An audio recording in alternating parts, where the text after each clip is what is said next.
Jason Mills 24/7. Nice to meet you. Yeah, nice to meet you. What about this opportunity at Florida State to be the offensive coordinator? I guess was it given to you, especially given that bigger role where you were coming from? Yeah, you know, I started out as offensive coordinator in college football. I love coaching. I'm an old school football coach, and it was a great opportunity for me. Obviously, with Coach Norvell, we have a history, you know, together, and then this is a place you can win the whole thing. Of course, you know, coached against Florida State in big games before, and so just happy to be here. Hey Coach, I'm Jordan Silversmith with Tomahawk Nation. You mentioned your history with Coach Norvell. Can you just talk about that, and also what his message was to you coming off the down year for the program? Yeah, of course, Coach Norvell, you know, I was, I guess, my second year coaching college football, and I was offensive coordinator at University of Tulsa. And you know, Rhett Lashley was my GA the year before. He decided to get married, and so I was looking for a GA and had some connections, and that's how I got to know Mike. And you could tell he had something special about him. He wasn't your normal GA, and he ended up being our wide receiver coach as a graduate assistant, which at that point I'd never heard of, but he earned that. And so, you know, we're really close, you know, and I'm just real excited to be back with him. We were really good together. I think we were the #1 offense in college football 2 years in a row. We broke all kinds of records and all that. And so, you know, so we're really close, and I'm excited to be here to help him. IrishShowFellWatchIt.com. It seems like there's a trend in college football where, you know, coaches trying to figure out this new just landscape in terms of handling everything that goes with being a head coach, and how that affects the job. So has this been something that's had been on your mind about the idea of maybe going to a coordinator, or was it more just about this opportunity?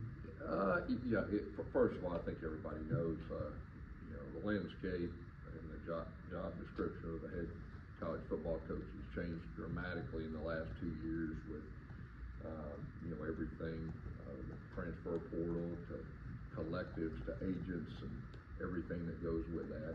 And you know, I'm just an old school football coach, man. I love coaching football, and you know, head coaches, it's hard to do that a lot. So that had something to do with it. And then, you know, the opportunity and being familiar with Mike, and you know, having so much respect for this university. You know, coached against this university in the national championship. I know what you know, this place is capable of doing, and so it was kind of really all of the above as far as making this decision. And then my relationship with Mike was probably the major thing with that.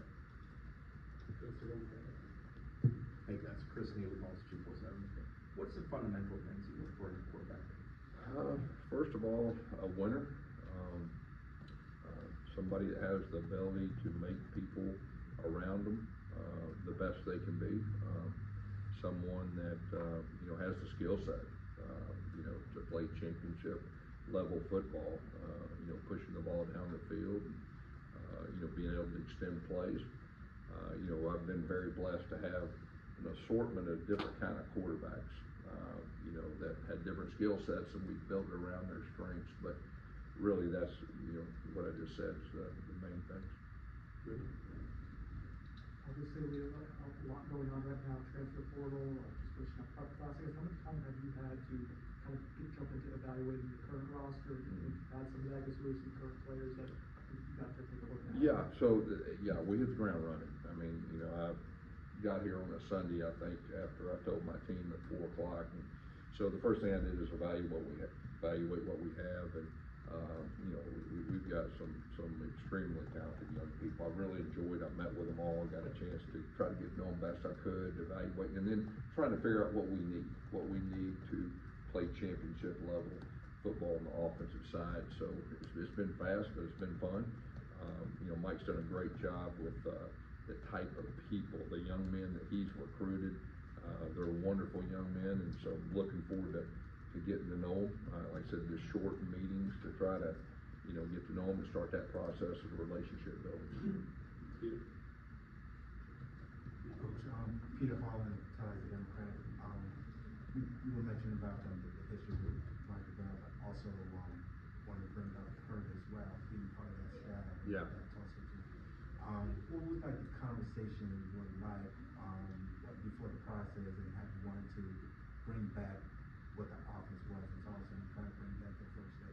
Yeah, so Coach Ann's gonna be our offensive line coach. I've got a lot of history with him at, I guess it's the 4th place, but he was with us at Tulsa, and he was our offensive line coach, and we had great success, like I said, us 3 together, so very familiar. You know, he's one of the best in the country, if not the best offensive line coach in all of college football, and, you know, so really excited to have him, you know, working with us, and he'll be a big part. Jerry Cooks with the Osceola. Because you had that experience with Mike from a young age, as his offense has evolved, how similar is it to what you do? Are there major differences in scheme, or is it all pretty similar? Yeah, our foundation offense is from the same family and same foundation. You know, he's got his own wrinkles, and I've had my own wrinkles and all that, but there is a lot more things that are in common, you know, than there are that are not. We still have the same terminology, the way we identify things, and you know, things like formations and player alignment numbers, and so it's from the same family, so that's why it's a really, really easy transition. You know, we're gonna play fast. I think that's the number one thing. We're gonna play fast. We're gonna run the football, you know, downhill, and we're gonna throw it vertically. When we've been our best, we've been one of the better teams in college football in yards per completion. And so just get back to the basic fundamentals, you know, as far as that goes. So really looking forward to the, you know, working together and putting it all together. Good. You being the experienced play caller, Mike being the experienced play caller, I guess how have you talked about balancing that during the week on game day? I guess what's kind of the approach there going to be? Yeah, you know, I'll call the plays, but you know, during the week, you know, we'll put together a plan. And like I said, being very similar helps in a lot of different ways. You know, Mike's a real smart guy, and you know, having Herb with us too, I think that really helps too. So, you know, really looking forward to putting it all together. Since you've been in town, how many people have brought up that national championship game, and what, just if you could reflect on a little bit how great both those teams were, how great that game was. And yeah, well, I've got to walk by the picture of the guy catching the ball, so I go to the office every day. But no, that was a real. I mean, that was a real special game. Golly, I mean, there was a lot of great players on the field. It went down to the very end. It was probably entertaining, a great game to watch. It was tough, obviously, to be on the losing side, but you know, that was really one of those special games, you know, with a lot of great players. With the rosters now being so fluid from year to year at schools all around the country, does it change how you go about implementing an offense in terms of not having maybe as many guys in the system 2, 3, 4 years? You know, ideally, you know, you're able to recruit young guys and hold on to them and retain them. I mean, that's a challenge for everybody. That's ideal. And at least as many, so you have a foundation, and then each year you can go in the portal and just plug in your needs. I mean, obviously this is a unique situation, you know, coming off the year that they had last year, and losing some older guys and having young guys. So this year's a little bit different, but you know, there's been great response to interest in what we're doing here. And so right now, this is a very critical time, the next 2 weeks, I mean, putting our roster together. So that's what we're doing, but you can tell there's a whole lot of great interest in the top players in the portal right now. Yeah. Coach, you mentioned that you've had a good diversity of quarterbacks in your time, and you had. The 2013 game was a kind of converted defensive back, and yet you've had passers as well. Can you talk about how you go about deciding, like, with this situation? How are you going to address that? Well, I mean, obviously with the guys we have here, you know, met with them, we're real impressed with the guys that I've met with. You know, looking to see that possibility of a portal guy. But, you know, whoever gives us the best chance of winning is what we're going to do. And you're exactly right. You know, we've had passers, whether it's Jared Stidham or, you know, someone like that, or Bo Nix. And we've had Cam Newton in this offense too. So, you know, it's just really who's gonna give us the best chance of being successful, and the traits that I was talking about early that we look for. On the 2013 championship game, elephant in the room, a lot of fans probably want to know, did you guys have the signs from Florida State in that game? No, we didn't, but I'm not saying we weren't trying, but they thought we did. You know, we had a receiver coach that had been here before, but I know he was trying like crazy, but no, we did not, but he probably tried. And then, Usman Kroma, I guess, what are you looking forward to for coaching him? Have you been able to kind of evaluate what he does well? Yeah, I mean, he does everything well. I mean, he's a special player, and you know, I've been real blessed to have some real special, you know, running backs. And, talent-wise, I mean, I'm really excited to work with him, and we've had success, you know, with true freshman running backs. You know, we've had MVP of the national championship game before as a true freshman, so he's got a unique ability, and we're excited to coach him. Good. Obviously, the run game is going to be a big part of your offense, probably the bread and butter you build a lot of things off of. I guess, how much have you, as you're evaluating things, gone back and looked at this year Florida State struggles at running the ball? I guess, what did you see as the issues, and how much of a quick fix do you think that could be? Yeah, I mean, schematically, honestly, I've not completely evaluated. I did more individual evaluating. I mean, you know, I'm a big believer you got to run the football downhill. It makes everything better. For as far as pass protection, better on the quarterback, everything. I think the big thing is just the emphasis of the downhill run game and being committed to it, and we'll get that done. Got time for a couple more. Let's do it. Coach, you referred to yourself, I think, 3 times as an old school coach, and I'm an older guy. You can relate? I can relate. Okay.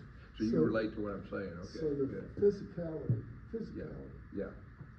you can't have a downhill running game without physicality. Right. And I'm talking about practice as well as on game day. Do you incorporate that into your practice plans? Yeah, I think it's a mindset. I think if you're truly going to be that, it's got to be who you are. It can't just be talked about it. And you do that on the practice field. You do that instilling in every one of your players, not just the linemen and all that. So, real excited to, you know, for that aspect. Aslan? Aslan Hunter, VandyWarcheck.com of the On3 Network. Coach, when it comes to evaluating players, did you try to get as much information from people in this building about those players, or do you like to just come here with clear eyes and make your own determination? Yeah, so I like to first of all make my own determination without hearing anything and just evaluating, you know, what I see on film, and then transition into after that, then getting information.